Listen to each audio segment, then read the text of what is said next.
বাবু বিপদে পড়তে হয়। আমরা যে সরকারি করতে আসি না, মহা বিপদে পড়তে হয়। বিজয় সরকার আর নিশিবাবু বিপদে পড়ছিল, মোংলা বন্দরে পড়েছিল। এদের দলে ছিল কালী ম্যানেজার শেষিল মশাই।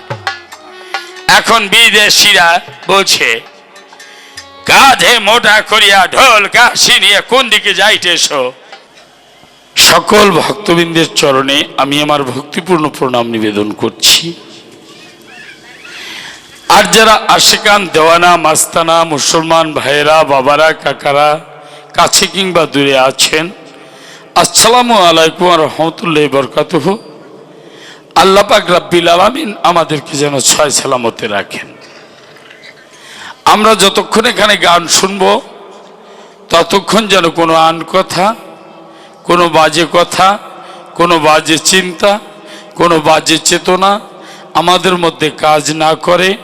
মহান স্রষ্টা যেন আমাদেরকে তার চরণ ছাড় তলে রাখেন। আজকের যে আলোচনা একেবারে মন্দনা বিপক্ষে সোনার চন্দনা। আপনারা জানেন, তবু বলতে হবে, অন্য সব জায়গায় কবিগান গাওয়া আর এই ট্যাকের হাটের আশেপাশে কবিগান গাওয়া এক না। কারণ গোপালগঞ্জ থেকে আমরা উত্তর দিকে যখন আসি, আমি প্রকাশী, এই অঞ্চলের মানুষ মায়ের পেট থেকে কবিগান শুনতে শুনতে বের হয়, ঠিক কিনা? আপনারা বিচার গান শুনেছেন, কবিগান শুনেছেন। আজকের আলোচনা কি? একদিকে বাল্মীকি শিষ্য ভরদ্বাজ, উনি রামায়ণের ভূমিকায়, আর আমাকে করেছেন মহর্ষি কৃষ্ণদ্বৈপায়ন বেদব্যাস। আমার ভাগে হচ্ছে ভাগবত, মহাভারত এবং পবিত্র গীতা।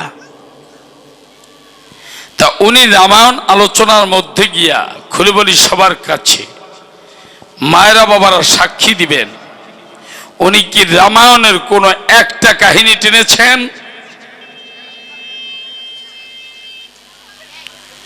গান গাইতে আসছো কোন জায়গায় হিসাব করে গাইও। যে ধুয়োটা দিবা, ধোঁয়াটা ওটাও হিসাব করে দিও। তুমি রাম ভক্ত আর আমাকে করেছো কৃষ্ণ ভক্ত। মহর্ষি কৃষ্ণদ্বৈপায়ন বেদব্যাস করেছে আমারে। ওমা, এটা তো আমি চিনিও না আর দেখিও নাই। বাবা, এক দেশে নাই তালের আটি, তাল গাছেই নাই, তো আটি এসে কোন জায়গা দিয়ে? ভদ্রলোক তাল খুব ভালো খায়, কথা মিথ্যা নয়।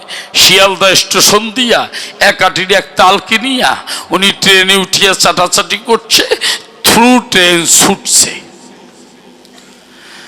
তা তালের আটি খাওয়ার চোটে ওর মধ্য দিয়া বুড়ো মানুষের পাকা চুলদারির মতো চুলদারি সব বের করে ফেলেছে। ও আর আটি নাই। তাই যে অঞ্চলে তাল গাছ নাই, ওই অঞ্চলের মধ্যে দিয়ে ট্রেন যাচ্ছে ভাই, ও জানালার ফাঁক দিয়ে আটিটা দিয়েছে নিচে ফেলিয়া। আটির ছাতা পড়ে আছে, ট্রেন তো চলে গেছে।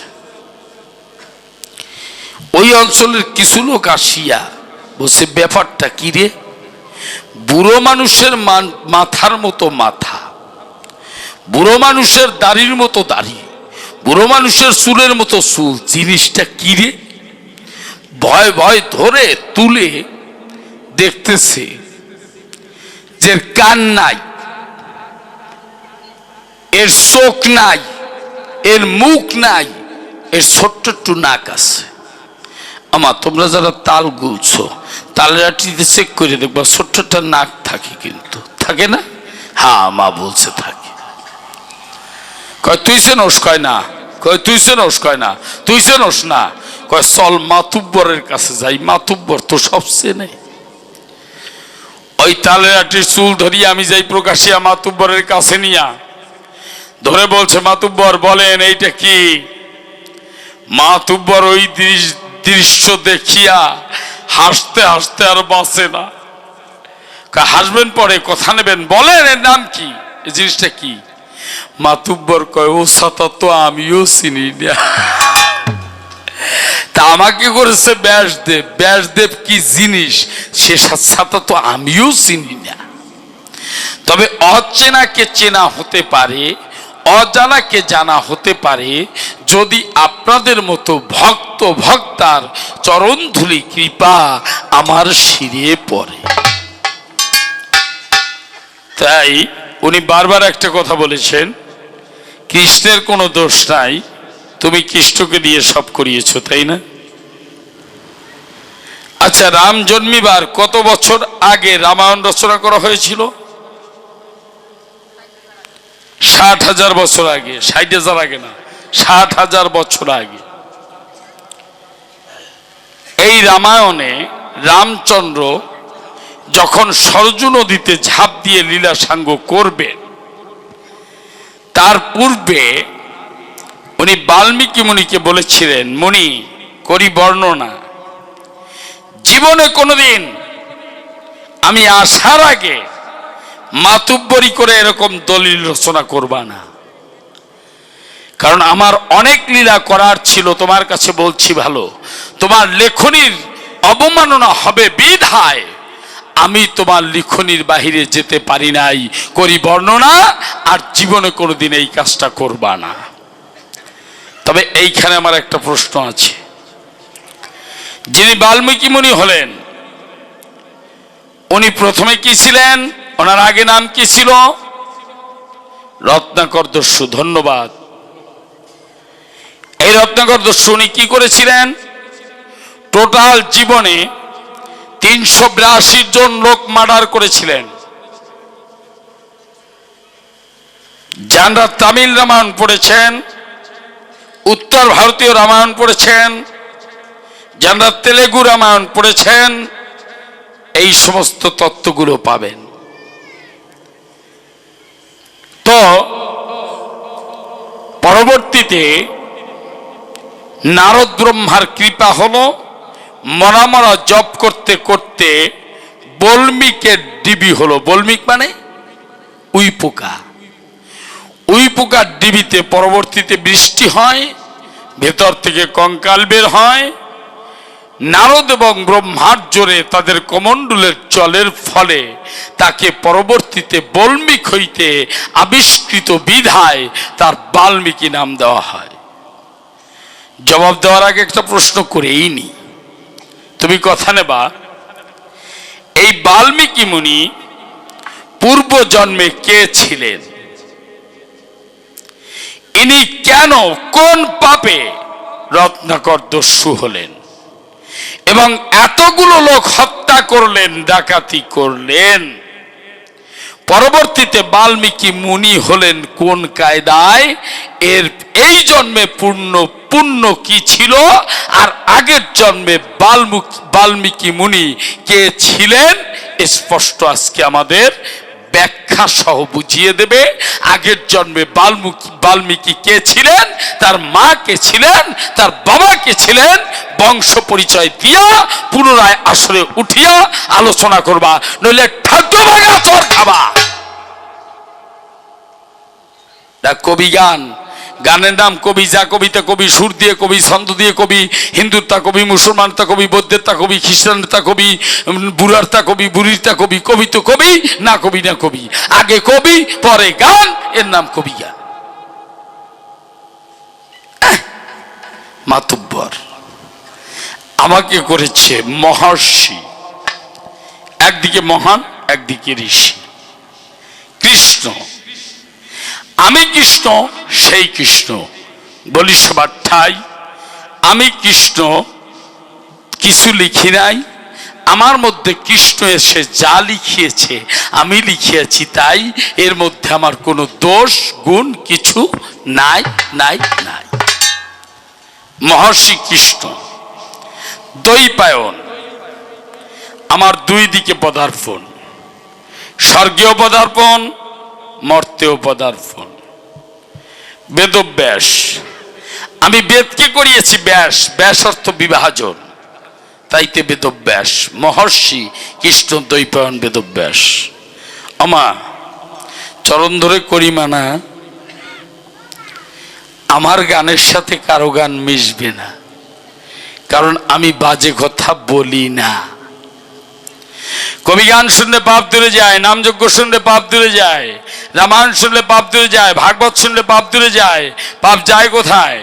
গায়কের গায়ে যায়, না ওই জায়গার মাটিতে যায়, না ওই জায়গার মন্দিরে যায়, না এই কমিটির সভাপতি বিক্রম বাবুর গায়ে যায়, না কমিটির যারা আছে সভাপতির সাথে তাদের গায়ে যায়?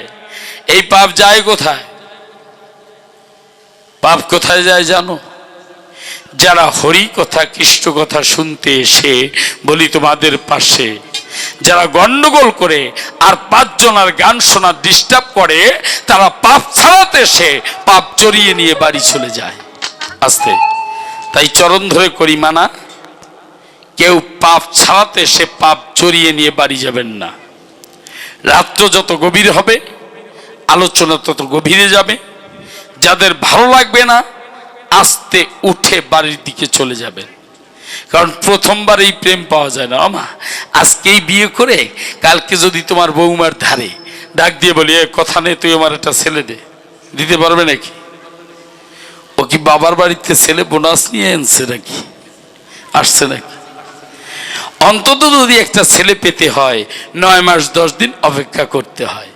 তাই ভালো জিনিস যদি পেতে হয় অপেক্ষা করতে হয়, অপেক্ষার ফল বড় মধুর হয়। তাই কথা নেবেন, অনেক প্রশ্ন করেছে, এর জবাব যদি সঠিকভাবে দিতে হয় তাহলে অন্তত 14 দিন যদি জবাব দেওয়া যায় তাহলে এই কয়টা প্রশ্নের কিছুটা জবাব দেওয়া যায়। ওর তো বোধ বরাদ্দ নাই। ওর যা বোধ বরাদ্দ ওর করা উচিত মরার আগে ওর জীবিত শ্রাদ্ধ, বুঝছেন? তাই দেখেন লক্ষ্য করে কলিবলি সবার ধারে একদা নৈমিষারণ্যে 60,000 মুনি ঋষিগণে বসে মিটিং করছে। এ জগতে কে বড় কি বড়? এক মুনি ঋষি বলছে, খাঁটি এই মাটিতে যজ্ঞ করি, এই মাটিতে ফসল ফলাই, এই মাটিতে করি হাঁটাহাঁটি, সবচেয়ে বড় হলো বিশ্বের মধ্যে মাটি। আর এক মুনি ঋষি করলেন বর্ণনা, এটা ঠিক হলো না। তুমি কি ভূগোল জানো না?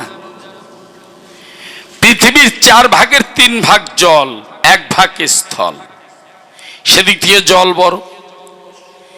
আর এক মুনি ঋষি বললেন, তবে জল যদি বড় হবে, শাস্ত্রে আছে লেখা, আপনাদের আছে দেখা, অগস্ত্য মুনি যিনি 7 সমুদ্রের জল 1 গণ্ডূষে পান করেছিলেন, তিনি করেছিলেন না? শুনে সবার মাথা হলো হেড। তাহলে কি সবচেয়ে বড় অগস্ত্য মুনির পেট? বলছে না, তা কি করে বড় হয়? এই অগস্ত্য মুনি কার ধ্যান করে? কৃষ্ণের ধ্যান। তাহলে কৃষ্ণ বড়। আর এক মুনি ঋষি বলছে, কথা ধরো, কৃষ্ণ যদি বড় হবে অন্তরে দেখো ভেবে, বুঝি না ইহার মানে এই কৃষ্ণ একটা নারী রাধারানীর চরণে দাসখত দিল কেন? তাহলে রাধারানী বড়। আর এক মুনি ঋষি বললেন, এই জগতে যে সবার বড় হয় তার তো অন্তরে কোনো দুঃখ নাহি রয়। রাধারানী যদি বড় হবে অন্তরে দেখো ভেবে, বৃন্দাবনের ধুলায় কেন গড়াগড়ি দিয়া হা কৃষ্ণ বলিয়া চোখের জল ফেলবে? কোনো সমাধান হলো না। ওদিক যজ্ঞের আগুন কিন্তু জ্বলছে। মুনি ঋষিরা বলছে, কথা নাও, এই মুহূর্তে এক কাজ করো, নারদায় নম বলে যজ্ঞে আহুতি দাও। কারণ নারদ ছাড়া কোনো ভালো কাজও হয় না আর খারাপ কাজও হয় না। কি কর, খারাপ কাজ ঘটাই ভালো কাজ ঘটায়। নারদায় নম বলে যখন আহুতি দিল, আমি নারদের একটা নাম দিয়েছি, মা তোমরা এখানে সুশিক্ষিতা মায়েরা এসেছো, আমার অনেক স্যাররা আছেন, আমার অনেক বিজ্ঞ মুসলমান ভাইরা আছেন, আমি নারদের একটা নাম দিয়েছি। আমি তিমির সরকার হয়ে বলছি, নারদ হলো British broadcasting corporation of BBC সেন্টারের জেনারেল চেয়ারম্যান। নারদকে যখন আহুতি দিল, নারদের সে হাজির হলো, নামে আহুতি দিয়েছে। ডাক দিয়ে বলছে, নারদ কথা নাও, গোবিন্দের কাছে শুনে এসো, এ জগতে কে বড়, সবচেয়ে কি বড়? প্রত্যুত্তরে গোবিন্দ যিনি ডাক দিয়ে বললেন, তিনি নারদ, আমি যে কৃষ্ণ, আমা হতে আমার নাম বড়, নাম হতে ভক্ত বড়, ভক্ত হতে ভক্তের চরণ ধুলি আরো বড়। যেখানে ভক্তগণে মত্ত থাকে নাম সংকীর্তনে, এক ভক্ত আর এক ভক্তকে আলিঙ্গন করে, আমি রাধারানীকে নিয়া আমি যাই প্রকাশিয়া ওই ভক্তের চরণে গড়াগড়ি দেই ভালো। রাধা গোবিন্দ প্রেমানন্দে হরি হরি বলো।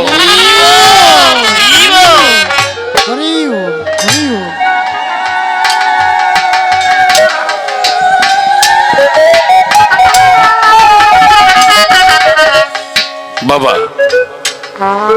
মা, কোন দেশের সাথে কোন দেশের যদি যুদ্ধ হয়, কোন সৈন্য যদি অস্ত্র ত্যাগ করে, খুলে বলি তোমাদের ধারে হাত উঁচু করে আত্মসমর্পণ করে, করি বর্ণনা, অন্য সৈনিকরা তার প্রাণ নেয় না।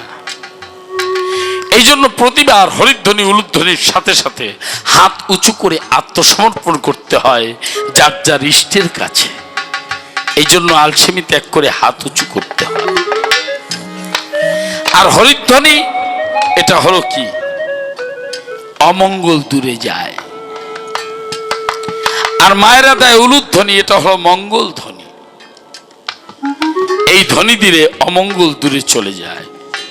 যখন প্রচন্ড ঝড় আসে, খুলে বলি তোমাদের পাশে, আমা তোমরা কি করো? উলুধ্বনি দাও না। যখন ভূমিকম্প হয় তখন কি করো? উলুধ্বনি দাও। কিন্তু বর্তমানে হরিধ্বনি উলুধ্বনি ডিজিটাল হয়ে গেছে। নতুন বিয়ে হয়েছে, ও বৌমা উলুধ্বনি দাও, বলছে আমাদের এডুকেটেড ফ্যামিলি, মা আমাদের ওটা শিখায়নি, ওটা করলে নাকি হার্টের অসুবিধা হয়। ওর কোন বাবা ডাক্তার শিখাইছে সেই বাবা জানে। উলুধ্বনি দিলে অমঙ্গল চলে যায়, হরিধ্বনি দিলে অমঙ্গল চলে যায়। তা আজকে আমি টিভি সরকার এই গোয়াল বাতান বলি সভা বিদ্যমান নতুন নববৃন্দাবন, আর আসি কি বা আসিল মাসি, সত্য কথা প্রকাশী মনে আছে ভাবো, আজকে একটা অভিশাপ দিয়ে যাব। আমার এই ধ্বনির পরে যে যে মা উলুধ্বনি না দেবে, প্রত্যেক মায়ের পেটে একটা ব্যাং হবে, ব্যাং হবে। জয় রাধা গোবিন্দ হরি হরি হরি বলো।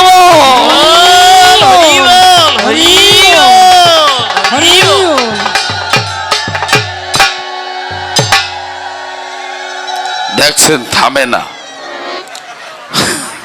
ওরা একটু ক্ষান্ত দাও। কি অমা, ওই ব্যাং ট্যাং কিছু হবে টবে না, একটু ভয় দেখালাম, ভয় না দেখালে তো ধর্ম হয় না। হ্যাঁ তবে হবে। যে বাচ্চা মেয়ে আছে, যে কিশোরী আছে, যে যুবতী আছে, যে মার বিয়ে হয়েছে, সন্তান 4টা 5টা হয়ে গেছে, যে মার সন্তান হওয়ার আশা আছে, যে মা বুড়ি হয়ে গেছে, ও মারও হবে। প্রত্যেক মার 2টো করে সন্তান হবে। একটা হবে কি, জ্ঞান নামক পুত্র হবে, আর ভক্তি নামক কন্যা হবে। এই জ্ঞান ভক্তি গীতায় করেছে সাব্যস্ত, জ্ঞানী ভক্ত শ্রেষ্ঠ। এই জ্ঞান ভক্তি যখন এক হবে, রাধা নামে কৃষ্ণ নামে ধ্বনি দেবে, রাধা গোবিন্দ দূরে রবে না, হৃদয় এসে যুগল রূপ ধারণ করবে ভালো। রাধা গোবিন্দ প্রেমানন্দে হরি হরি।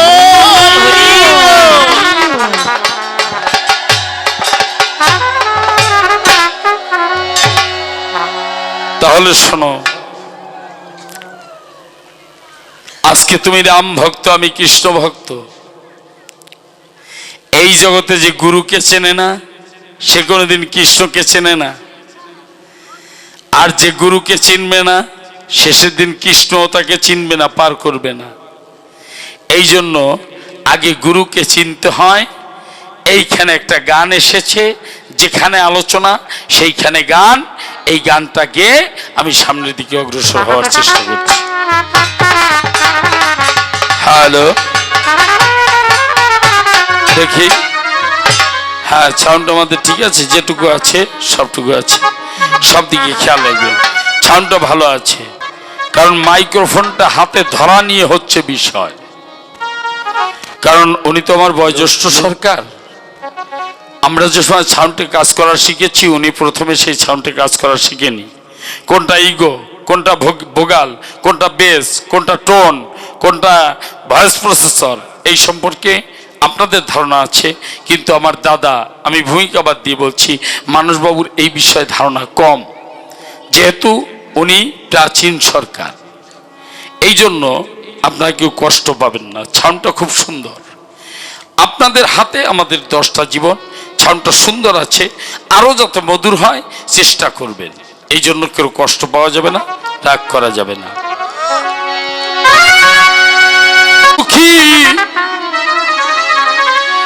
কোন ধারে তোর গুরু সুখী, হিসাব করে দেখলি না, পেয়ে রতন যতন করে রাগলি না।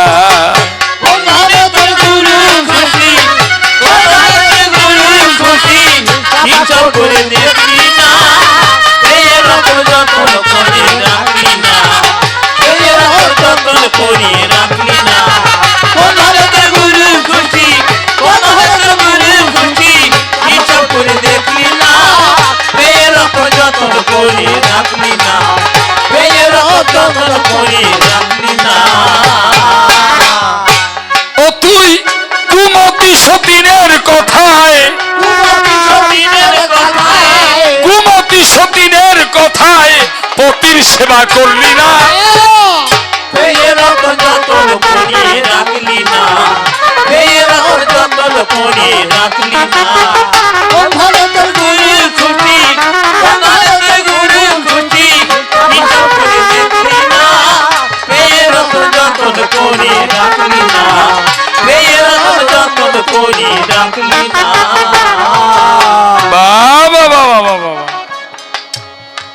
ওনাকে নাকি একটা ছেলে সত্য কথা বলি খুলে বলছে, তোমরা 5 ভাই, তোমাদের বউ কয়জন, গান গিয়ে কি এত খাবার জোগাড় করা যায়? উনি একটা কথা বলেছে, সীতার মতো একজন নারী থাকলে অযোধ্যা হয়ে যায়।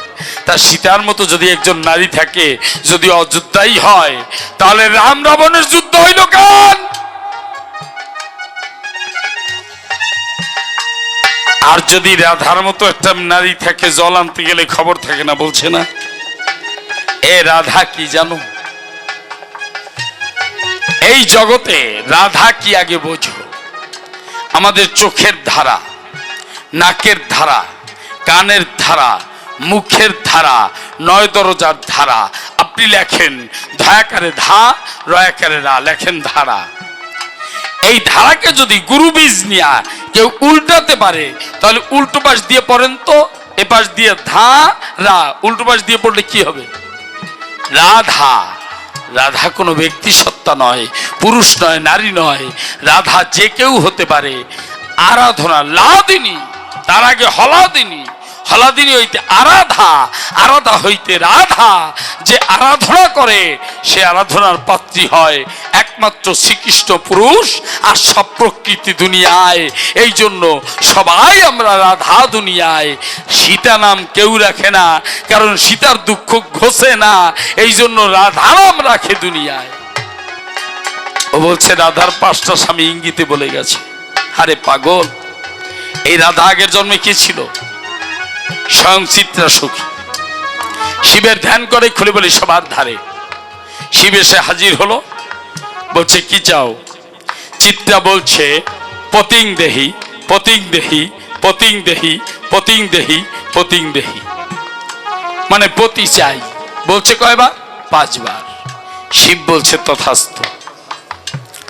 এ জন্মে হবে না, এটা সত্য যুগ। সত্য যাবে, ত্রেতা যাবে, দাপর যুগ যখন আসবে তখন তুমি 5 জন স্বামী পাবে। যখন 5 বার বললে 5 জন স্বামী পাবে, তখন বলছে 5 জন স্বামী পাবো? বলছে হ্যাঁ, 5 জন স্বামী তুমি পাবে, কিন্তু তুমি অপবিত্র হবে না, তুমি সতী নারী হবে। উনি বলছে গান্ধারী সতী নারী। ভুল। সতী কয়জন? কথা কন না কেন? অহল্যা, দ্রৌপদী, কুন্তী, তারা, মন্দাদরী, এর মধ্যে গান্ধারীর নাম আছে? তা শাস্ত্রে যেখানে নাই, ও সতী বলল কোন কায়দায়? ধরলেন না কেন? তখন ডাক দিয়া চিত্রা সখী কয়, পাঁচজন স্বামী পাবো দুনিয়ায়, আমার যে কলঙ্ক হবে। করে বর্ণনা যে না, কলঙ্ক তোমার হবে না। আমি বলি তোমায় এবে তোমার রজবীর যে জন্ম হবে না, তোমার আগুনের ভিতর জন্ম হবে। তাই দ্রৌপদীর এক নাম যাজ্ঞসিনী, আগুনের মধ্য থেকে জন্মগ্রহণ করেছে। বাবু, আগুন কি অপবিত্র হয়? আমার এই যে চাচা আছে, দোকানে পরিচয় হয়েছে, একজন জ্ঞানী মানুষ এই চাচারা। আচ্ছা বলেন চাচা, আগুন কি অপবিত্র হয়? গ্যাসের আগুন, কাঠের আগুন, চুলার আগুন, পাটখড়ির আগুন, আগুন অপবিত্র হয়? এই বিদ্যুৎ আসার আগে বলি সবার পুরো ভাগে আমাদের ঘরে ঘরে বাতি ছিল না, কেরোসিনের বাতি। আপনি কথা নেবেন, একটা বাতি দিয়া 1 লক্ষ বাতি জ্বালিয়ে নেবেন, তাতে মূল বাতির শক্তি কি কম পড়বে? পড়বে না। এই আগুনকে যে দেহের আগুন দিয়ে পরশ করতে পারবে, সে শুদ্ধ হয়ে যাবে। তাই দ্রৌপদী, সে হচ্ছে স্বয়ং অগ্নি থেকে জন্ম, তাকে যে পরশ করবে সেই ধন্য হবে। স্বামী 5টা কেন, তার কোটি কোটি স্বামী থাকলেও বলিস তোমার ঠাই দ্রৌপদীর মতো সতী অসতী হওয়ার কায়দা নাই, কিন্তু তোমার মতো পাগল ছাগলের বোঝার কায়দা নাই। আমি টিভি সরকার হয়ে বলছি, কাকু আমার বাড়ির পাশে আছে মাহমুদ চাচা, আমার সাথে সবচেয়ে ভালো সম্পর্ক। আমার বাড়ির পাশে এই মাহমুদ কাকার 2টো ছেলে, বড়জন ওহাব, ছোটজন ওমর। এখন ওহাব ভাইয়ের জন্য মেয়ে দেখতে যাবে। এখন কাকু আমাকে বলছে ডাক দিয়া, কাকু কিন্তু বেলায়েতের ঘরে ভজন করে, মারুফতের ঘরে। আমাদের বাগেরহাটে খানজাহানেরই মাজার আছে, তাই না বাবা? কথা নেবেন যে খানজাহান বিসমিল্লাহ বলিয়া পানির উপর দিয়া পাথর ভাসাইয়া আনিয়া নিজের মাজার নিজে তৈরি করে গিয়েছিলেন।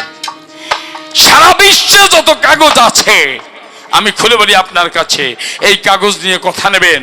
ওই মাজারের 4 কর্নারে 4খানা পাথর আছেন, ঘষবেন আপনার কাগজটা তেল তেলে হয়ে যাবে। ওর তেল কোনোদিন ফুরায় না। আমরা প্রত্যেক পূর্ণিমায় 2 কাকা ভাইপো, চাচা ভাইপো মাজারে যাই। তা আমারে ডাক দিয়ে বলছে, ভাইপো কথা নেবা?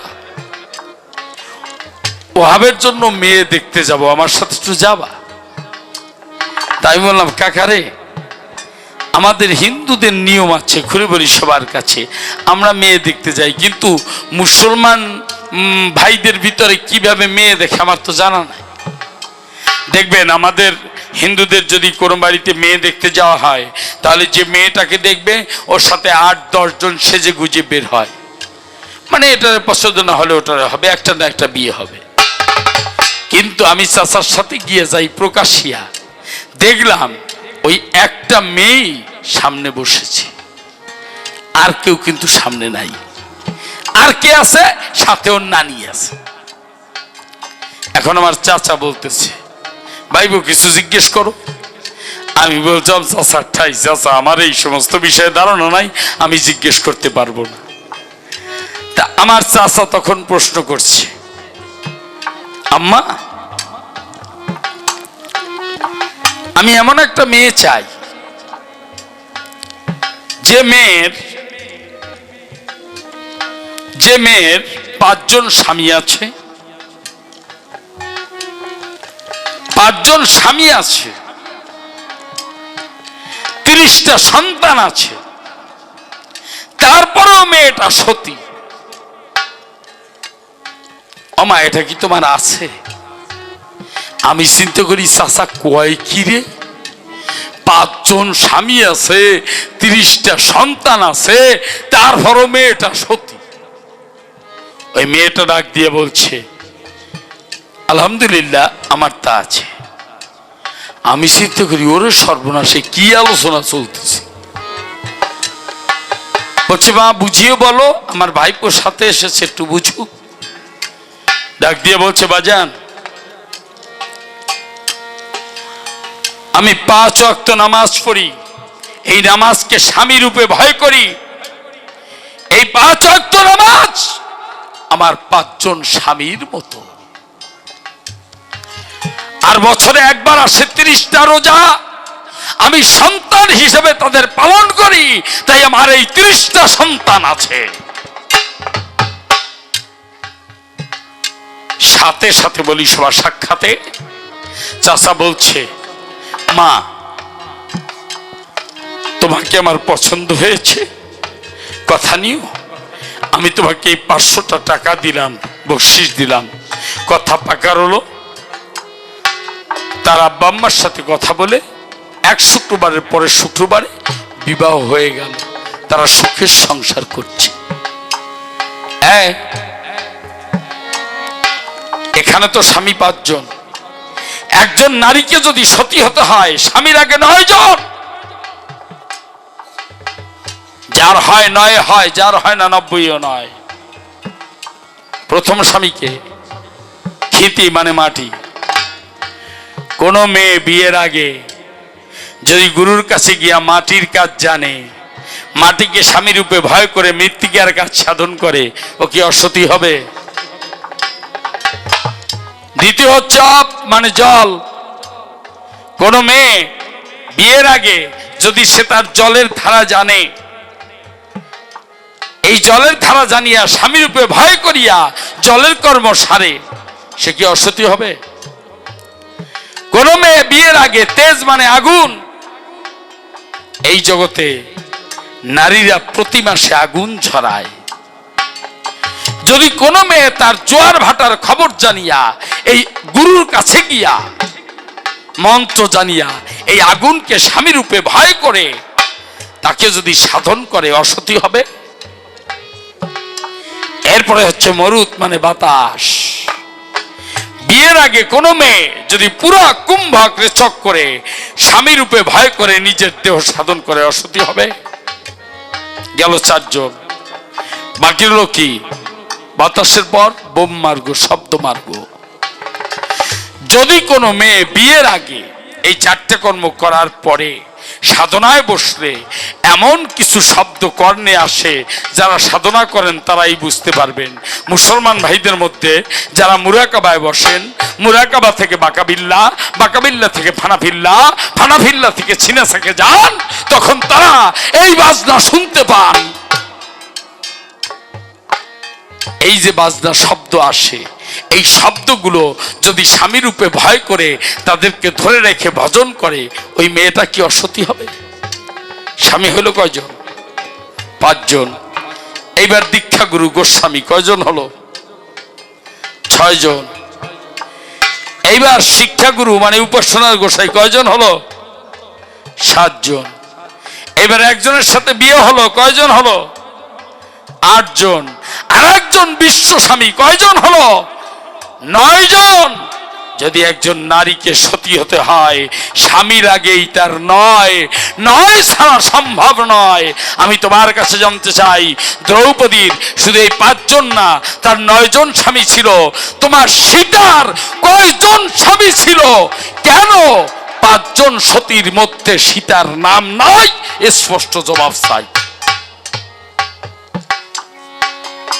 গাও তো কবি আমাদের এই, আমার একটা কথা বল মনে পড়েছে, এই বরিশ মন্তর লইছ গুইলের দে, ও কি তোরে হরগে নেবে নেবে হতে। গাও কবি যা মুহে আবে হেই কবি, না বেড়া একটু ভাবগে চিন্তা কবি।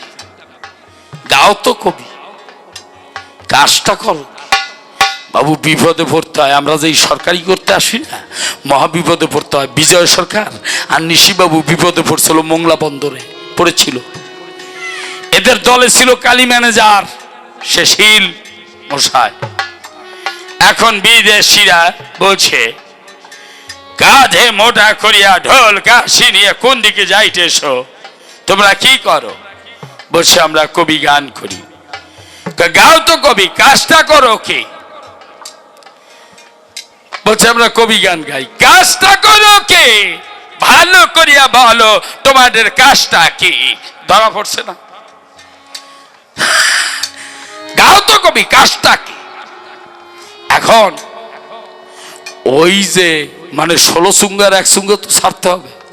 কালী ম্যানেজার ওই কানের ম্যানেজার লাভ দিয়ে বলতেছে, স্যার মেরা কবি কে পায়, কিন্তু আমাদের কাজটা কি জানেন, হাম মেরা মানে আমরা জাহাজ মেরে কয়লা ঠেলতা হে, বয়লারে কয়লা ঠেলতা হে, মানে আগে জাহাজের বয়লার ছিল, ওই তেল দিয়ে চলতো না, বয়লারে কয়লা দিয়ে চালাতো। আমরা কবি গান গাই কিন্তু বয়লারে কয়লা ঠেলি। বলছে ঠিক আছে ঠিক আছে, বেঠিয়ে বেঠিয়ে, ভেরি গুড। গাও তো কবি, কাজটা করো কি? এই জন্য বলছে কুমতির প্ররচনায় কেউ পড়বা না। ও তুই কুমতি সতীনের কথায়, কুমতি সতীনের কথায় পতির সেবা করলি না,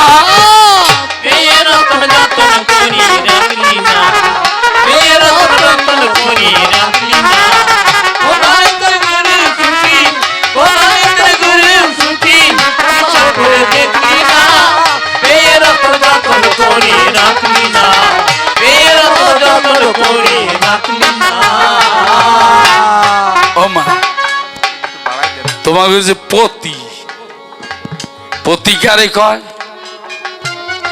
তোমরা যার যার স্বামীরে পতি কয়, কিন্তু সিদ্ধির ঘরের পতি কে জানো?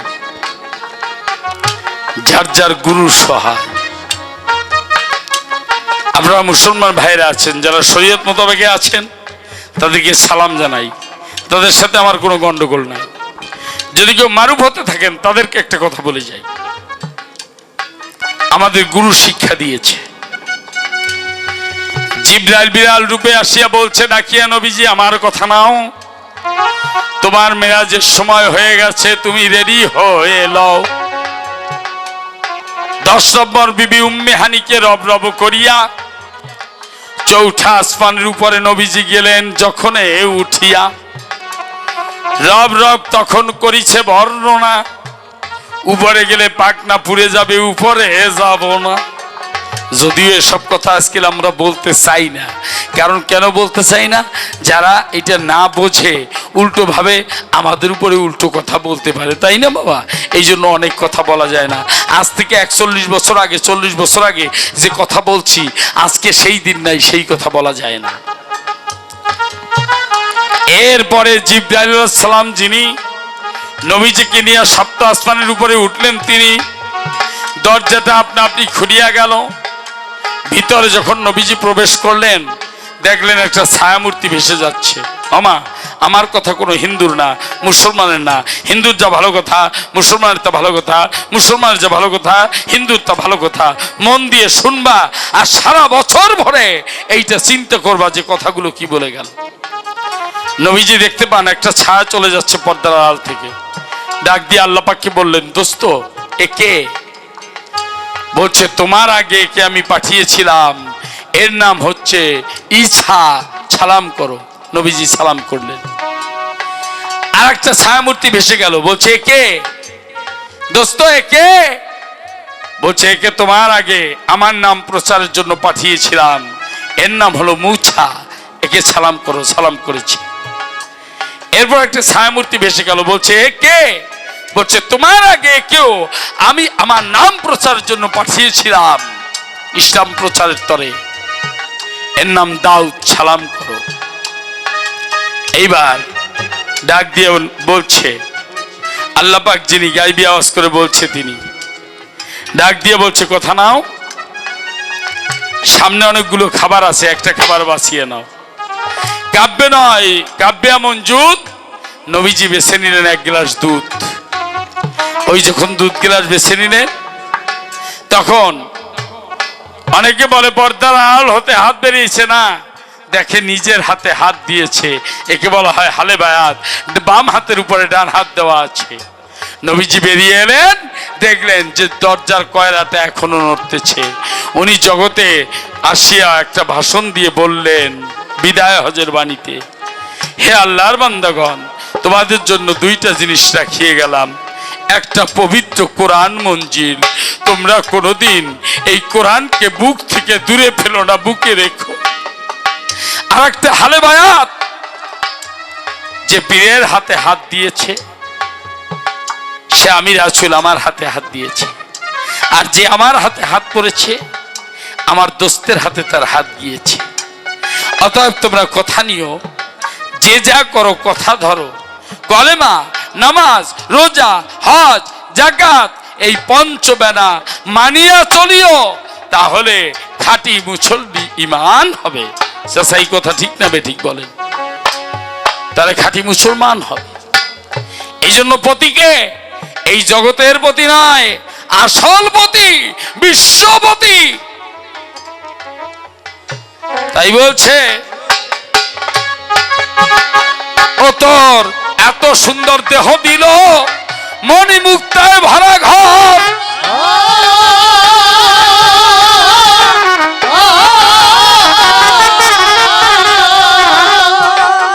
ও তোর আমানত খেয়ানত করে নিজের ঘরে হইলি চোর,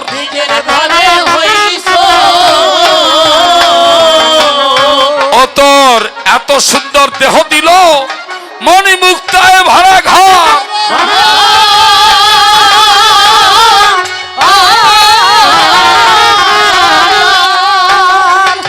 ও তোর আমানত খেয়ানত করে নিজের ঘরে হইলি চোর। বাবা আমার হওয়ার ঔষধ পেলি, সবার দোষে খেয়ে মরলি,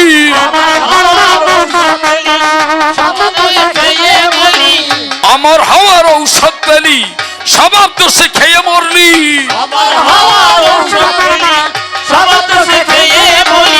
মাল কোঠার মাল হারালি, মাল কোঠার মাল হারালি, গুরুর বাণী শুনলি না,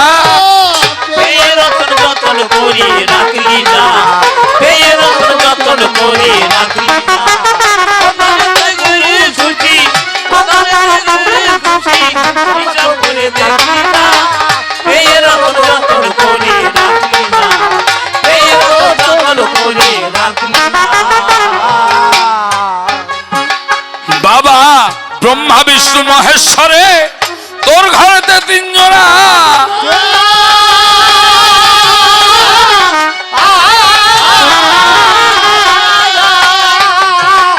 ও তুই জনম ভরে বসত করলি, চেনা জানা হইল না,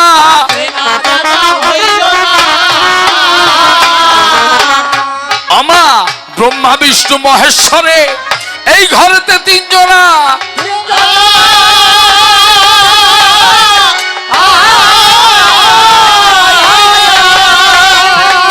ও তুই জনম ভরে বসত করলি, চেনা জানা হইল না,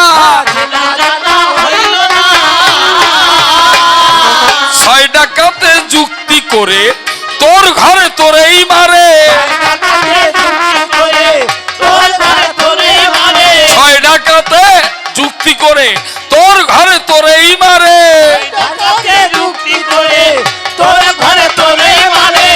যে গুরু বাঁচাতে পারে, যে গুরু বাঁচাতে পারে তাহার বাণী মানলি না,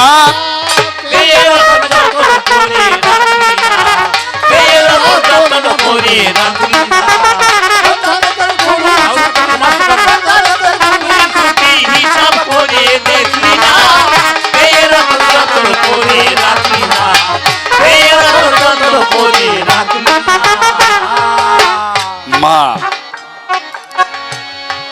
যদি কোনো মা জানতেন যে আমার মধ্যে কত শক্তি আছে, তার কালী পূজা, লক্ষ্মী পূজা, দুর্গা পূজা, মনসা পূজা করা লাগতো না, সমস্ত দেবদেবীরাই এসে পূজা করত তোমার পায়। তুমি জানো না বিধায় সব ধ্বংস হয়ে যায়। এই যে কালী পূজা হচ্ছে মন্দিরে, এর মানে কি? যখন দুর্গা পূজা আসে তার আগে আমরা একটা কুমারী মেয়ের পূজা করি, অর্থাৎ একটা কুমারী মেয়েকে সম্মান করি। আমরা একটা মেয়েকে লক্ষ্মী রূপে সম্মান করি, তাই লক্ষ্মী পূজা। একটা মেয়েকে তার সুন্দর কণ্ঠকে সম্মান করি, তার বিদ্যাকে সম্মান করি, তাই সরস্বতী পূজা। আমরা একটা কালো মেয়েকে সম্মান করি, তাই কালী পূজা। আমরা নারীর শক্তিকে সম্মান করি, তাই 10 হাত, তাই দুর্গা পূজা। আমরা একটা বৃদ্ধা নারীকেও সম্মান করি, তাই বুড়া ঠাইরেনের পূজা। দেখেছো নারীর সম্মান। তোমাদের সম্মান করতে করতে তোমরা যারা সম্মানের মূল্য বোঝো তারা স্বামীকে সম্মান করো, আর যারা সম্মানের মূল্য বোঝো না তারা নিজেরাও বোঝো না, যার যার স্বামীরও সম্মান করো না। এই জন্য ভগবান দূরে না, ভগবান যার যার ঘরে। বাহিরে খুঁজে মরো না, যার যার ঘরে খোঁজো। এই জন্য বলছে ও তোর উড়বে পাখি পড়বে ভেঙ্গে, এই যে সাদের দেহ খান।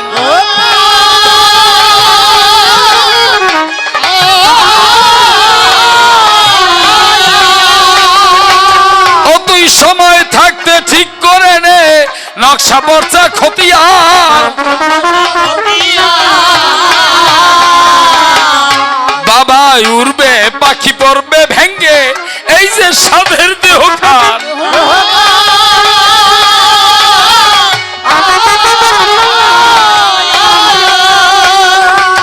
ও তুই সময় থাকতে ঠিক করে নে, নকশা পর্চা খতিয়ান।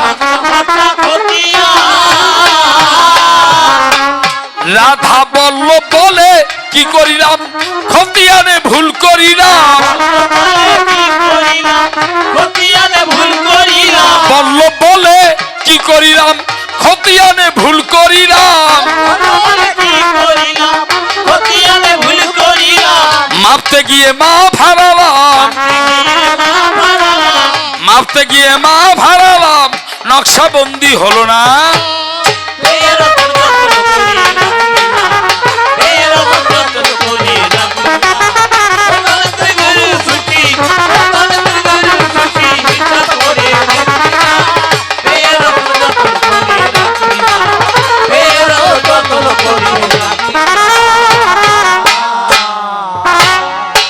ভক্তদিগের চরণতরী সর্বাগ্রে শিরে ধরি, যাব আমি স্বীয় ভূমিকায়। খুলে বলি সবার ঠাই কবিগানের কোনো স্কুল পাঠশালা নাই। আমাদের গুরুমুখী বিদ্যা গুরু যা শিখিয়েছে আমরা বলি তাই, আমাদের কোনো দোষ বা গুণ কিছু নাই। তাই বিপক্ষের সরকার যিনি আমি তারে ভালোই চিনি। যেমন বালুর মধ্যে থাকলে চিনি, পিপিলিকায় চেনে চিনি, আমি তার তেমনি মতো চিনি। ভরদ্বাজ ঋষি নাম ধরে দাঁড়িয়েছে সবার পরে। ব্যাসদেব বানায় মরে প্রশ্ন করছে দান, এমন কিবা শক্তি ধরি ব্যাসের ভূমিকায় অভিনয় করি। হে ব্যাসদেব তুমি আমার কথা রাখো, যে দেশে থাকো কথা নিও। আমার মধ্যে আসিয়া হতবগা তিমির সরকারের ভিতরে আসিয়া তোমার কথাগুলো তুমি বলে দিও, রাখিও তোমার মান। বন্দনার ভাব করে ক্ষান্ত টপ্পাখানির যে বৃত্তান্ত। দেখেন একটু লক্ষ্য করে, এই জগতে যে যে কর্ম করে তার উপরে কিন্তু তার একটু অহংকার বাড়ে। যে শিক্ষক, তার মধ্যে একটু দেখবেন শিক্ষক শিক্ষক ভাব থাকে, সবাই মনে হয় তার ছাত্রের মতো, কি তাই না? যে মাতুব্বর তার কথার মধ্যে একটা ওয়েট থাকে, মাতবাড়ি মাতবাড়ি ভাব থাকে, থাকে না? একটা অহংকার থাকে।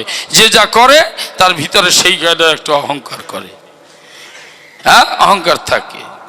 যে ভালো যুবক ছেলে সে চিন্তা করে যে আমার চেহারা তো নায়কের চাইয়ে ফেল, নায়কেরও এমন সুন্দর চেহারা নাই। ও বারে বারে হায় আয়নার সামনে যায়, একটু চুল নাড়ায়, একটু এদিক ঠিক করে এদিক ঠিক করে। কি আর যে মেয়েটার চেহারা ভালো সে চিন্তা করে আমার মতো সুন্দরী নারী এই জগতে একজনও নাই। তা দেখবেন যারা ওই যুবক ছেলেরা যারা মেয়েদের দেখলেই তারা এক কাজ করে, আপনাদের করে কিনা জানি না, আমাদের ওদিকে দেখেছি এরমনি সাথে সাথে হাত চুলের ভিতরে ঢুকাবে, এই পাশ দিয়ে ঢুকাবে, না এই পাশ দিয়ে ঢুকাবে। এটা কোনো শাস্ত্রে লেখা পাই নাই যে মেয়েদের দেখলে যুবক ছেলেরা কেন চুলের মধ্যে হাত ঢুকায়। যদি আপনারা কোনো জায়গায় পান, কথা নেবেন, আমার জানাবেন, আমি মানুষের মধ্যে প্রচার করব। ও সাতা ওগে কথা কব কি, আমি তিমির সরকার ভূমিকা বাদ দিয়ে বলা দরকার।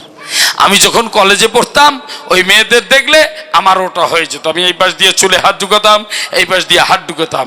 হাত ঢুকাতে ঢুকাতে দেখেন চান্দি চালা ফাঁক হয়ে গেছে, ফাঁক হয়ে গেছে। তাই যে গোসাই সে চিন্তা করে আমার মতো বড় গোসাই এই ত্রিজগতে আর কেহ নাই। তাই ব্যাসদেব যিনি, তার কথা আমি টানি। ভাগবত রচনা যখন হলো, ভাগবত রচনার পরে মনে মনে চিন্তা করে আমার গোবিন্দের সবকিছু লেখা হয়ে গেল। পূর্ণিমার রাতে বলিসভা সাক্ষাতে গঙ্গাসাগর স্নান করতে যখন ব্যাসদেব যায়, রাত ৩টার সময় চলে গেল। আপনাদের বলছি ভালো, গঙ্গার তীরে দাঁড়িয়ে এক অপূর্ব দৃশ্য দেখতে পায়। দেখে সম্মুখে দিয়া আঁখি একটা মাছরাঙা পাখি গঙ্গাসাগরে ডুব দেয়, আবার উপরে উঠে পাখনা ঝাড়ায়, ডুব দেয়, উঠে পাখনা ঝাড়ায়। ১ ঘন্টা ধরে ব্যাসদেব লক্ষ্য করে ডাক দিয়ে বলছে, মাছরাঙা করিস কি? মাছরাঙা বলছে, মনের ভাবো, আমি এইভাবে গঙ্গাসাগরটাকে শুকিয়ে ফেলবো। ব্যাসদেব হাসি দিয়া বলছে ডাক দিয়া, মাছরাঙা বল দেখি, তোর মতো সামান্য মাছরাঙার দ্বারা এই গঙ্গাসাগর শুকানো সম্ভব নাকি?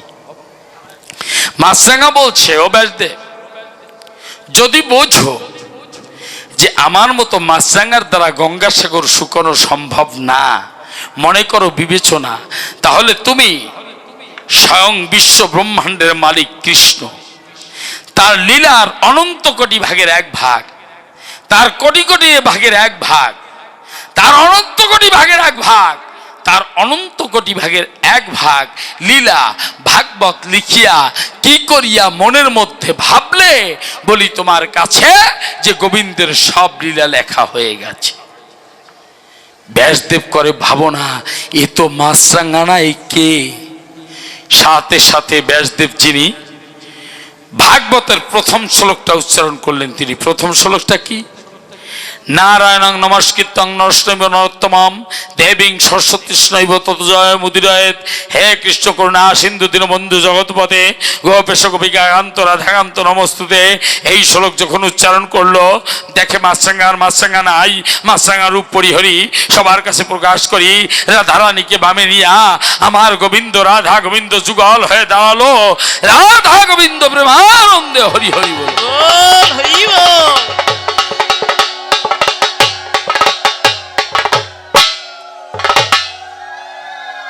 বাবা ব্যাসদেব তখন বলছে, গোবিন্দ কথা নাও, আমাকে ক্ষমা করে দাও। গোবিন্দ করে বর্ণনা, এর ক্ষমা হবে না। আছে মনের ভাবো, তোমাকে অভিশাপ দেব। দেখেন, গোবিন্দ কাউকে কর্মে মাপ করে না। তোমাকে অভিশাপ দেব। কি অভিশাপ? ভাগবতের ভিতরে তোমার অনেক লীলা আছে, তবে অভিশাপ দিচ্ছি তোমার কাছে। কি?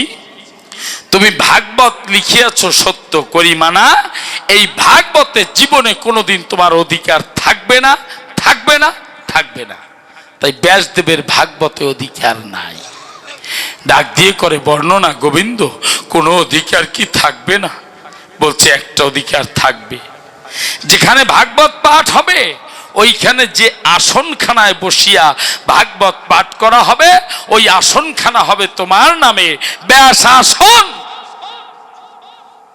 কথাগুলো শুনবেন, কাজে লাগবে বাবা। আজকাল এইসব কথা চলে না, কারণ আগে যখন গান করেছি তখন সাউন্ড ছিল না। রাত 12টার সময় গান শুরু হতো, ডাক, মালসি, সখী সংবাদ, ভোরগোষ্ঠ, বসন্তকালে বসন্ত, বায়ারও বসন্ত, এরপর কবির জবাব, পালটের জবাব, এরপর টপ্পা। রাত 12টায় শুরু হতো, দিন 12টায় সরকার উঠতো, পরের দিন রাত 10টার সময় গান শেষ হতো।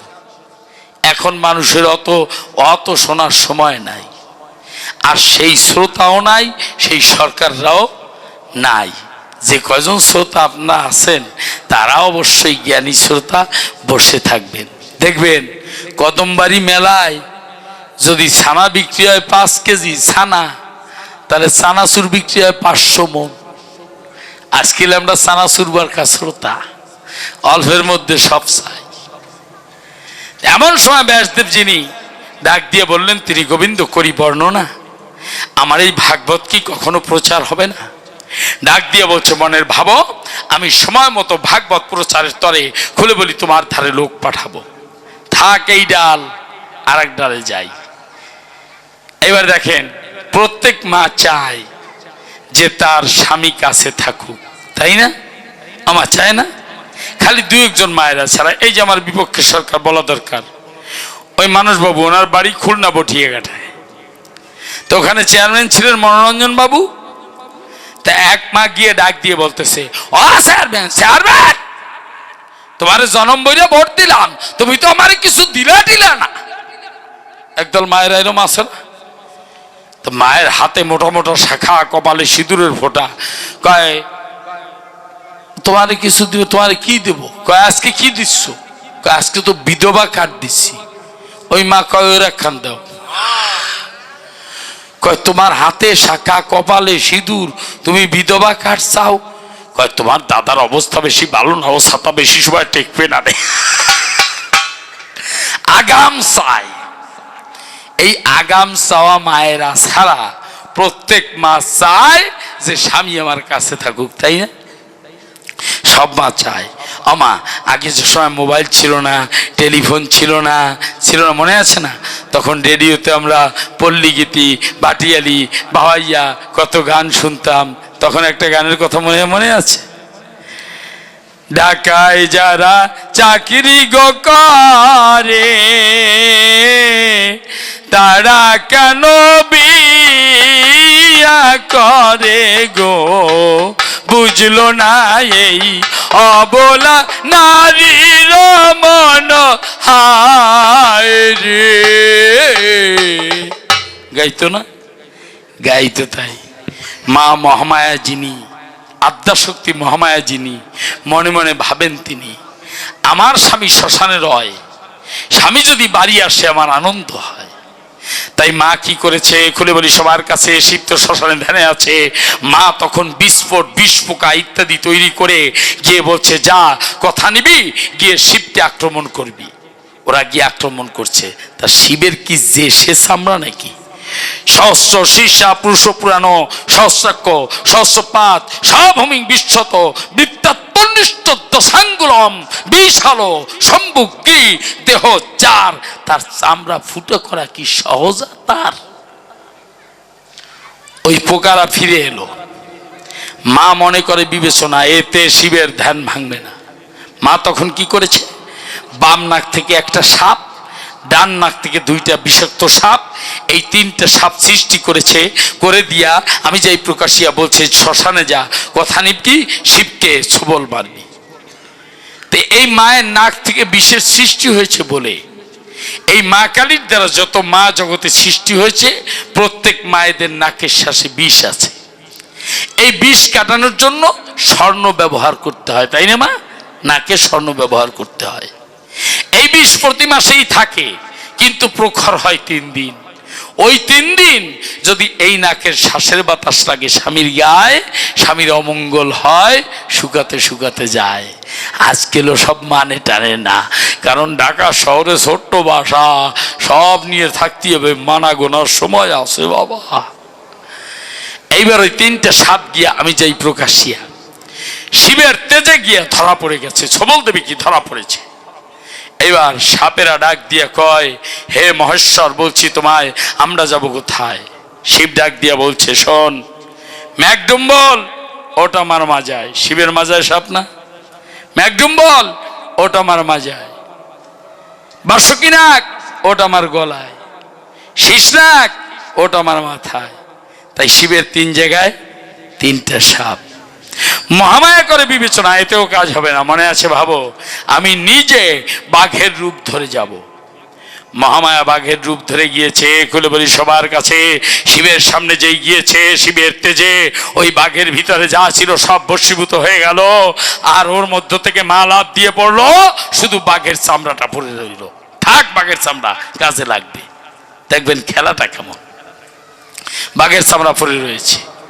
এইবার মহামায়া করে, ভাবো না অত সহজে তো শিবের ধ্যান ভাঙা যাবে না, তাহলে এক কাজ করি, গান যেমন একটা সাধনা, নৃত্য একটা সাধনা। মহামায়া নাচতে লাগলো। যখন এক নৃত্য দিল, এক বিন্দু ঝরিয়ে পড়লো, তাতে শ্মশানে নিম গাছ হলো। নিম গাছ হয়ে গাছের আগে একটা বাসাও হলো, ওই বাসার মধ্যে একটা ডিমও হলো। ডিমটা কিন্তু শুক পাখির ডিম। আর একটা নাচ দিল, এক বিন্দু কাল ঝরিয়ে পড়লো। ওই কাল ঝরিয়া পড়িয়া আমি যাই প্রকাশিয়া, সাথে সাথে কাল ধূতটা জন্মিয়া ধূতটা ফল, ধূতটা ফুল হয়ে গেল। মহামায়া করে, ভাবো না এতে স্বামীর ধ্যান ভাঙানো যাবে না। একজন এইবার কি করতে হয় মনে আছে, ভাবো এইবার একটা কাজ করব। কি? মা বাবাকে চুমু দেয়, বাবা মাকে চুমু দেয়, মেয়ে বাবাকে চুমু দেয়, ছেলে মাকে চুমু দেয়, যুবক যুবতীর কিস দেয়। এই কিসের মধ্যে মিষ্টি মাখানো নেই, মধু মাখানো নেই, কিন্তু এত মিষ্টি লাগে কেন? এর মধ্যে কি আছে? আমার একটা কিছু তো আছে।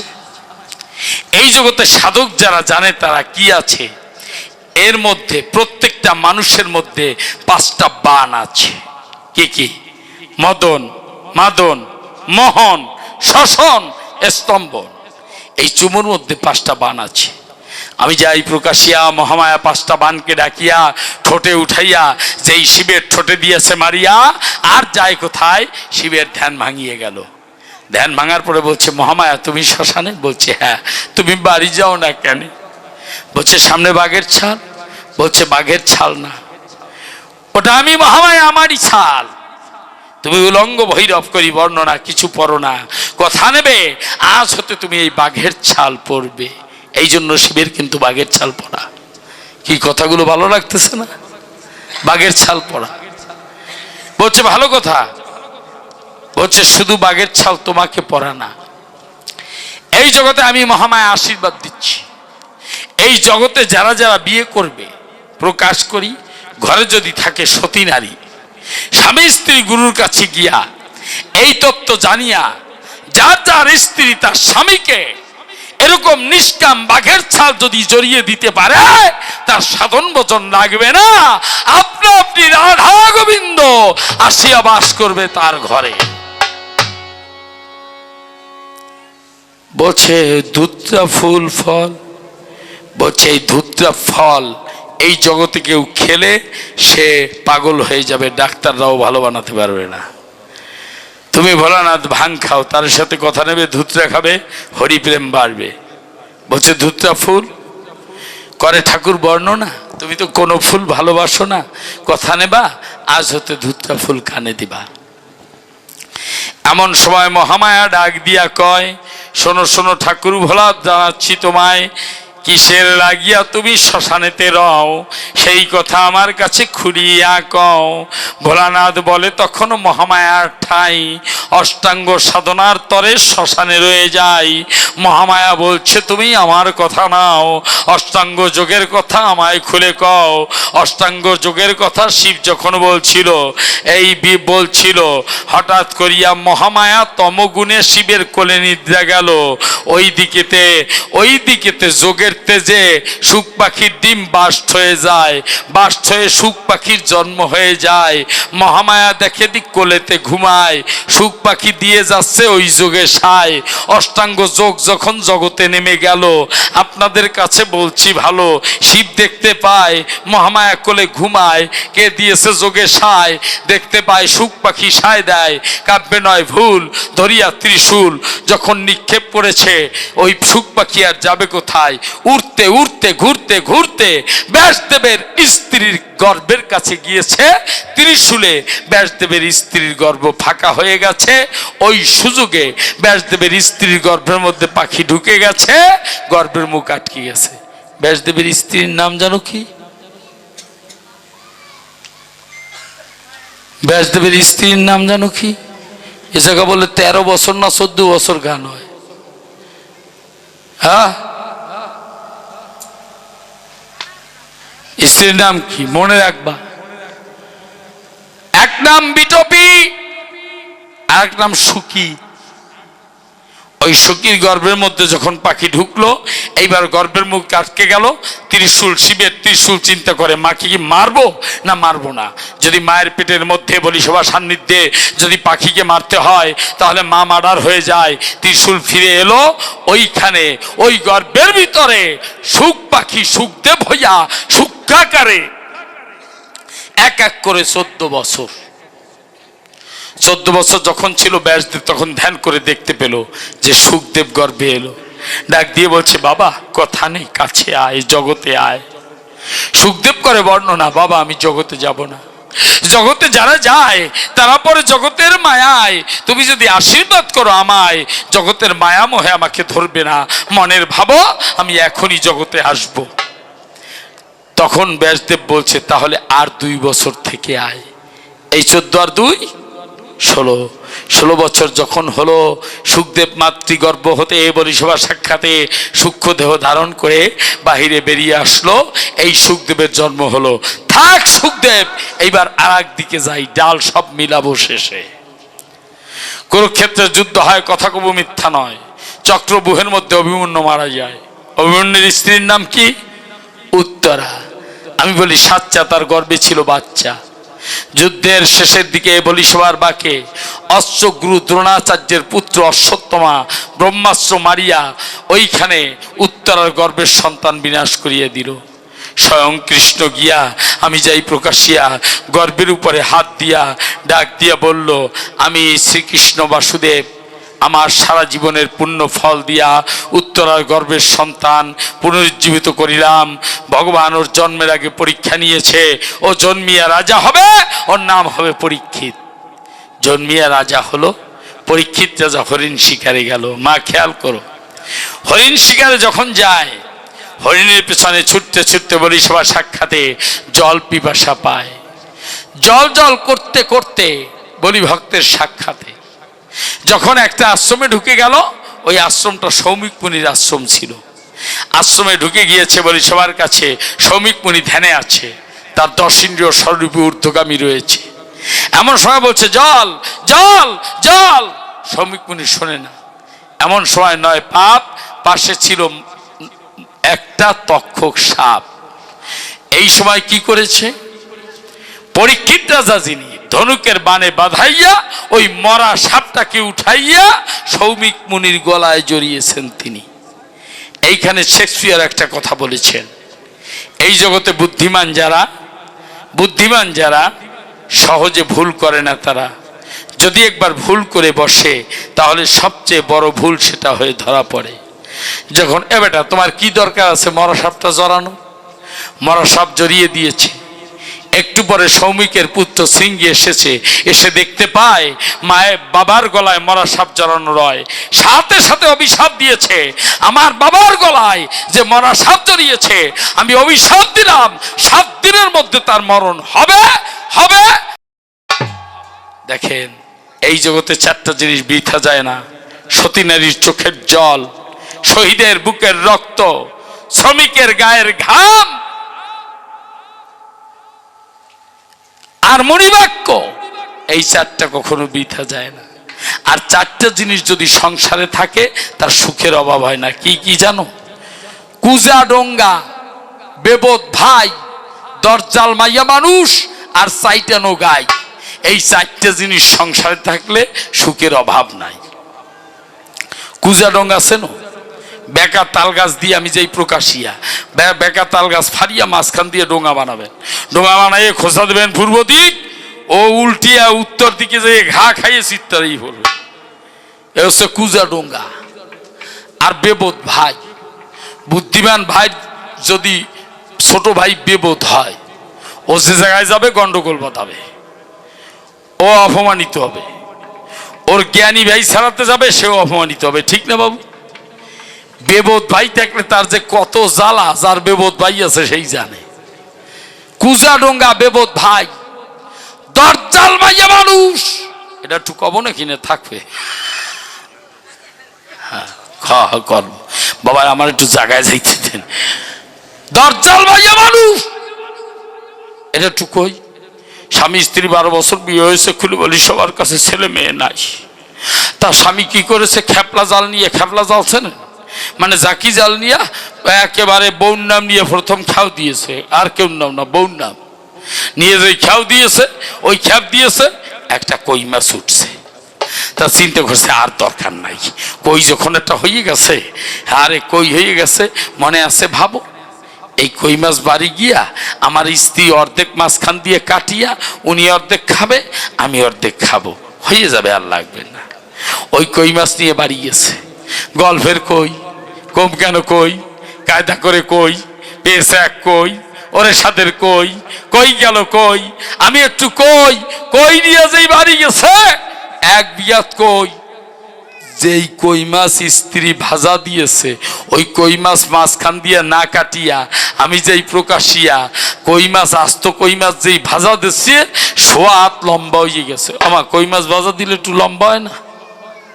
কি আসো কে তোমরা তো আসো, আমার তো কাশও আসে। ওরে তোমাদেরটা হয় না, কিন্তু আমার গল্পেরটা লম্বা হয়। অবশ্য কই মাছ কড়াইয়ের পরে দিলেও 2-4-5 লাভ দেয়, দেয় না? দেয়। ওই কই মাছ স্ত্রী মাঝখান দিয়ে না কাটিয়া আমি যাই প্রকাশিয়া ভালো করিয়া রান্নাঘর লেপিয়া, লেভার একটা কায়দা আছে না, ভালো করিয়া লেপিয়া ওইখানে আস্ত কই মাছ ভাজিয়া পাজাল প্রদীপ দিয়া স্বামীকে ঠাই ফিরা দিয়া আস্ত কই মাছ স্বামীরে দিছে। স্বামী বুকে হাত দিয়া বলছে, জীবনে 12 বছর বিয়ে হয়েছে, তাই ছেলে মেয়ে নাই, তবু অসুবিধা নাই, এমন সতী নারী পেয়েছি, ও দয়াল বলি তোমার কাছাকাছি, ওকে সুখে রাখিও। এইবার স্ত্রী স্বামীকে খাবার দিয়া দরজার পাশে দাঁড়াইছে আসরটা নিয়া। যেই স্বামী জল ছিটাইয়া অং বিষ্ণু সম ভোজন সজনার্দন সমস্ত মন্ত্র ভরিয়া জল ছিটাইয়া যেই কই মাছ ফিঙ্গারিং করতে গেছে, ভাঙতে গেছে, খাবে, এমন সময় বউ ডাক দিয়ে কয়, মনে রাখবেন 12 বছর কিন্তু ছেলে মেয়ে নাই, বিয়ে হয়েছে, তাই এখন ডাক দিয়ে কয়, ওই পাড়ার ওই রাঙ্গার দি কয় স্বামীর পাতের কই মাছ খাইলে নাকি ছেলে মেয়ে হয়। কয় ভালো কথা তো, যা 12 বছরে আমি পারলাম না, তা যদি কই মাছে পারে তা অসুবিধা। স্বামীর পাতের তা সব টুকতো না, একটু খেয়ে যাব আর একটু রেখে যাব। তাই যেই উল্টাইয়া আর এক পাশে ভাঙতে গেছে, এই সময় বাম পাশের আসল টান দিয়ে কয় কি, কয় ওই পাড়ার ওই কালার দি কয় ভাঙ্গা চূড়া খাইলে নাকি কানা খোরা হয়। কয় না দিলি থালে দিতি দিলি না গালে, জম্মের গেলা গেল, এরে কয় দর চাল মাইয়া মানুষ। আর চাইটানো গাইছেন দুধ হয় 5 কেজি, মনটাকে করে রাজি, এক টান বাকি আছে, লক্ষ্মী গাই ঠেং জাগাইয়া বালতি ঠানাস। এই জন্য কুজা ডোঙ্গা বেবদ ভাই, দরচাল মাইয়া মানুষ চাইটানো গাই, এই 4টা জিনিস থাকলে সংসারে শান্তি নাই। তাই দেখেন লক্ষ্য করে মণিবাক্য বৃথা হয় না, মনে করেন বিবেচনা। এইটা যখন হলো আপনাদের বলছি ভালো, এইটি খবর নিয়ে শ্রমিক আমার কথা বললো না, এইটা ভাগবত আলোচনা, তোমরা এখানে কথা বললে নরক ছাড়া আমাদের কোনো জায়গা হবে না।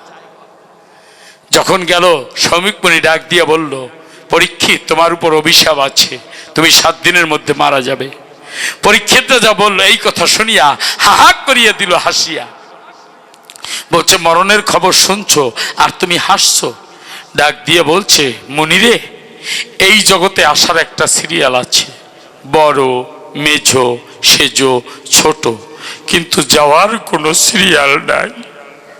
কে যে কখন কার হাত ছেড়ে চলে যায় কেউ বলে যাওয়ার সময় পায় না দুনিয়ায়,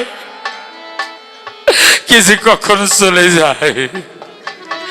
তাই যদি কোনো মানুষ মরার আগে জানতে পারে যে আমার অমুক তারিখে মরণ হবে, তা ভাগ্য ভালো, অন্তত আর কিছু না হোক ওই পার ঘাটাতে গেলে গোবিন্দ জিজ্ঞেস করবে, তোমার কাছে কি পারের করি আছে? আমি বলবো, আমি পরীক্ষিত রাজা, আমার ধন সম্পদ টাকা পয়সা সবই আছে। গোবিন্দ বলবে, ও সব কিছু নয়, তুমি কি ভক্ত হয়ে কোনোদিন ভক্তকে আলিঙ্গন করেছো? তুমি কি ভক্ত হয়ে কোনোদিন ভক্তের চরণ ধরে নিয়েছো? তুমি কি ভক্তের চরণ ধরে নিয়েছো? ওই ধরি দাও,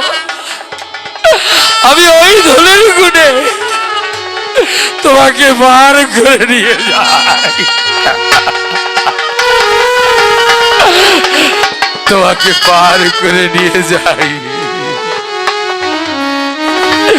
পার করে নিয়ে যাই।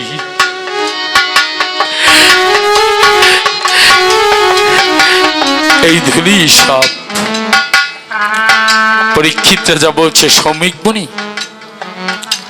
মৃত্যু কয় প্রকার বলছে? মৃত্যু প্রধানত 3 প্রকার। আমার উত্তম মৃত্যু, মধ্যম মৃত্যু, নিম্ন মৃত্যু। মানুষের মরণকালে লিঙ্গমূল প্লাস গুজ্জদার দিয়ে আত্মা বেরিয়ে গেলে তাকে নিম্ন মৃত্যু বলা হয়। মানুষের মরণকালে খেয়াল করে দেখবেন, যদি নাভিবদ্ধ ফাঁকা হয়ে আত্মা বেরিয়ে যায় মধ্যম মৃত্যু বলা হয়। মানুষের মরণকালে যদি নাক, কান, মুখ, চোখ থেকে আত্মা বেরিয়ে যায় উত্তম মৃত্যু বলা হয়। আর যদি কোনো মানুষের মরণকালে ব্রহ্মরন্ধ্র ফেটে আত্মা বেরিয়ে যায় তাহলে তাকে নির্বাণ মুক্তি বলা হয়। ওই আত্মা গিয়ে গোবিন্দের চরণে পৌঁছায়, তার আর আশাও লাগে না, যাওয়াও লাগে না।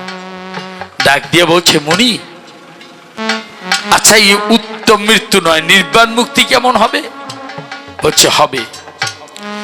যে শাস্ত্রের মধ্যে শান্ত, দাস্য, সখ্য, বাৎসল্য, মধুর 5টা প্রেম আছে, এই গ্রন্থ যদি কাউকে 7 দিন পাঠ করানো হয় তাহলে সে নির্বাণ মুক্তি পায়। এইবার আনা হলো গ্রন্থ, আনা হলো আদি পুরাণ, তার মধ্যে নাই। আনা হলো আদি পুরাণ, তার মধ্যে পঞ্চপ্রেম নাই। আনা হলো আদি মহাপুরাণ, তার মধ্যে নাই। আনা হলো শিব পুরাণ, তার মধ্যে নাই। আনা হলো আদি শিব পুরাণ, তার মধ্যে নাই। আনা হলো আদি শিবলিঙ্গ পুরাণ, তার মধ্যে নাই। আনা হলো লিঙ্গ পুরাণ, তার মধ্যে নাই। আনা হলো দ্বাদশ লিঙ্গ পুরাণ, তার মধ্যে নাই। আনা হলো ব্রহ্ম পুরাণ, তার মধ্যে নাই। আনা হলো ব্রহ্মবৈবর্ত পুরাণ, তার মধ্যে নাই। আনা হলো গরুর পুরাণ, তার মধ্যে নাই। আনা হলো বিষ্ণু পুরাণ, তার মধ্যে নাই। আনা হলো মহাবিষ্ণু পুরাণ, তার মধ্যে নাই। আনা হলো এইবার আমার বিপক্ষে ভরদ্বাজ, এই ভরদ্বাজের গুরুদেবের বাল্মীকির রামায়ণ। আমার রামায়ণ পাবার পরে সমস্ত মুনি ঋষির আশা জেগেছে অন্তরে। আমি বলি সবার কাছে সব মুনি ঋষির ওখানে আছে, শুধু সুখদেব নাই। ওর মধ্যে কিন্তু শান্ত প্রেম আছে। রাম, লক্ষ্মণ, ভরত, শত্রুঘ্ন গুরুদেবের কাছে বসে শান্ত হয়ে কথা শুনছে। দাস্যপ্রেমে হনুমান, দাস্যপ্রেম আছে। সখ্য প্রেম, রামচন্দ্র গুহক চন্ডালের সাথে আলিঙ্গন দিয়েছিল, সখ্য প্রেম আছে। এবং বাৎসল্য প্রেম, দশরথ রাজা হেঁটে যায়, তার পেছনে ছোট্ট রামচন্দ্র বাবার পাদুকা মাথায় নিয়ে হেঁটে যায়। এই 4টা প্রেম আছে। কিন্তু যেটা জগতে আসল প্রেম, যেটা মধুর প্রেম, মধু খালিও সেবা করা যায়, ওষুধেও সেবা করা যায়। এই মধুর প্রেম এইটা কিন্তু রামায়ণের মধ্যে নাই। যেটা হচ্ছে মধুর প্রেম, কোথায় নাই? রামায়ণে নাই। যেটা গাঢ় হলে হয় মাধুর্য প্রেম, এই মাধুর্য প্রেম রামায়ণের মধ্যে নাই। এই সময় সুখদেব আসিয়া বলছে, মা ভয় নাই, আমার বাবা ব্যাসদেবের ভাগবতের মধ্যে এই প্রেমটা আছে। তাই আমি বলি তোমার ঠাই রামায়ণের মধ্যে 4টা প্রেম আছে।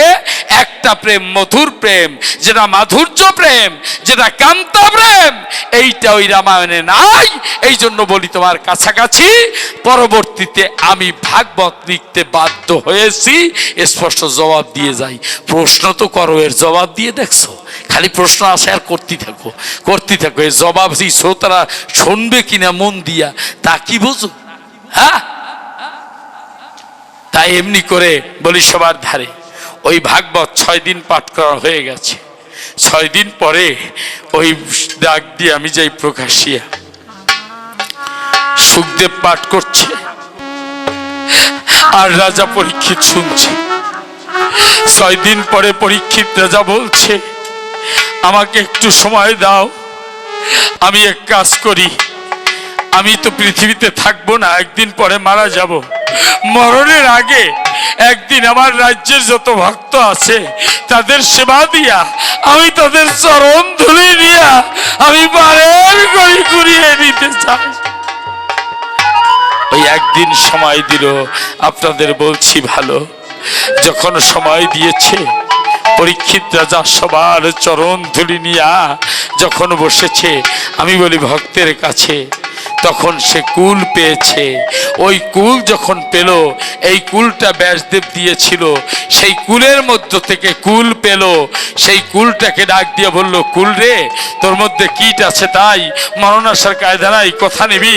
তুই তক্ষক হইয়া ব্রহ্মরন্ধ্রে আঘাত করবি, আমার ব্রহ্মরন্ধ্র ফাটিয়া আত্মা যাতে নির্বাণ মুক্তি পায়, আর আসা যাওয়া লাগে না দুনিয়ায়। সাথে সাথে ভাগবতের দোহাই দিল, ভক্তবৃন্দের দোহাই দিল, ভক্তবৃন্দের চরণের দোহাই দিল। সাথে সাথে ওই ভক্তবৃন্দের চরণের দোহাইতে বলি সভা সাক্ষাতে ওই কীটটা তক্ষক সর্প হইয়া যখন পরীক্ষিতের মাথায় দংশন করলো, পরীক্ষিত রাজার ব্রহ্মরন্ধ্র ফাড়িয়া নির্বাণ মুক্তি পেয়ে গোবিন্দের চরণে নির্বাণ মুক্তি পেল। রাধা গোবিন্দ প্রেমানন্দে হরি হরি।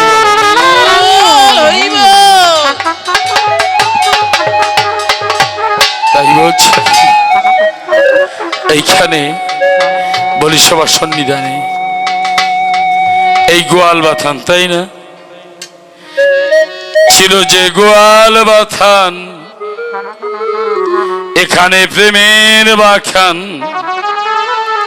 আছে যে গোয়াল বাথান, এখানে প্রেমের বাথান।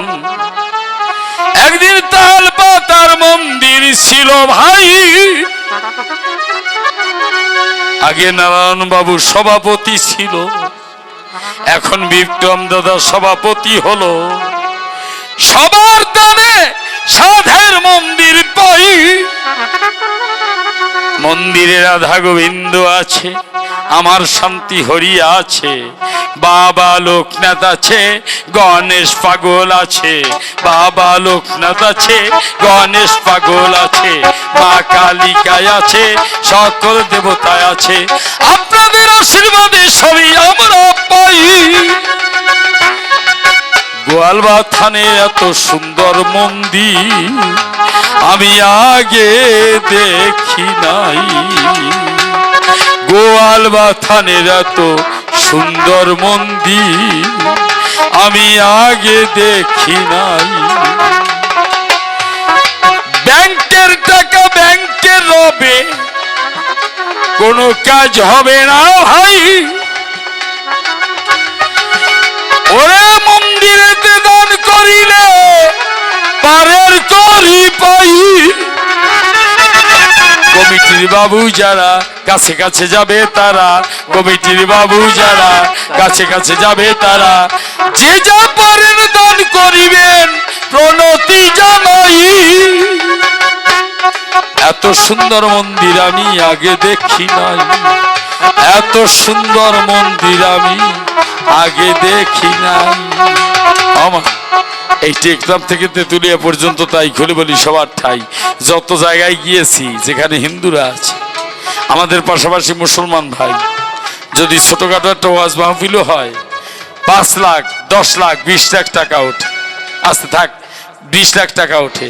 কিন্তু আমাদের কোনো মন্দিরের উন্নয়নের জন্য, ভালো কাজের জন্য আমরা যদি 10 টাকা 20 টাকা 50 টাকা 100 টাকা 500 টাকা 1000 টাকা ভিক্ষা চাই, সাথে সাথে আমাদের যারা মুরব্বীরা আছে, মা বাবা, এরা আগে জুতা বগলে নিয়ে বাড়ির দিকে আটা যায়। তা আমি কই, ও বুড়ো বাবা যাচ্ছ কেন? কয় 1 লোকের মানে কি দিয়া। তাই আপনার কথা নেবেন, আমা সব পয়সা পড়ে রবে, একদিন যেতে হবে। এই বাবুরা আপনাদের কাছে যাবে, আপনারা 5 টাকা 10 টাকা 20 টাকা 100 টাকা 50 টাকা 500 টাকা যে যা পারবেন আপনারা দান করবেন, আপনারা দানে বঞ্চিত করবেন না। আজকে এমন একটা পালা দিয়েছে, আমি বলছি না যে আলোচনা করতে হলে 14 দিন লাগবে, তাই মনে করি বিবেচনা সংক্ষেপে শেষ করব।